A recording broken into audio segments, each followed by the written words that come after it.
I cursed under my breath as I stole a second look at the dashboard. 8:40. I swerved around the corner. I'd planned to be at the park by 8:30, but made a quick stop at Bob's barbecue pit for a fizzy orange drink. I hoped Lana would be too busy working on the mural to notice. Dusk was quickly turning to the darkness of night. She'd notice. Of course she'd notice. It's almost dark, Chloe. She's probably packed up her gear by now. I groaned. Tires screeched as I came to a stop and parked alongside the curb. In a no-parking zone, of course. Grabbing my keys, I exited the car and hurried across the sidewalk and down the path, forgetting the bottle of fizzy orange sitting in the cup holder. My shoe stubbed an uncovered tree root, and I nearly stumbled. Seriously? I stopped for a second or two and took a deep breath, then continued toward the hedged entrance to the park. I tensed. The sharp trill of a nightingale had broken the silence.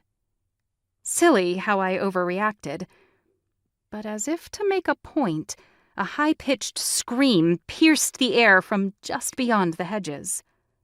I jumped back a few steps, and this time landed on the ground.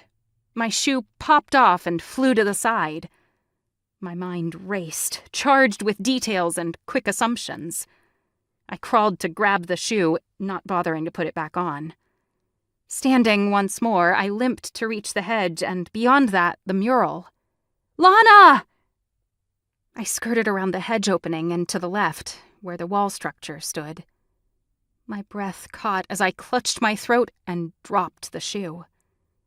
My heartbeat skipped, but slowed in rhythm.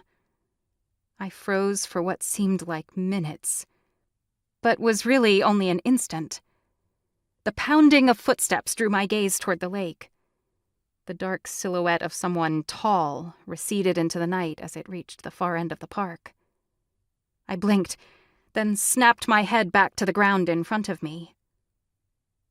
Lana lay still in front of the mural, eyes closed, head bleeding, and her neck bent unnaturally to one side. A painful cry choked my throat as I clutched my chest. Each detail of her was intense, too vivid, too real. I twisted around and bent at the waist. The queasiness unsettled and churned my insides. Within seconds, I heaved the contents of my stomach. While struggling to get a grip, I turned back and knelt next to her. I put my fingers to her neck, but felt nothing.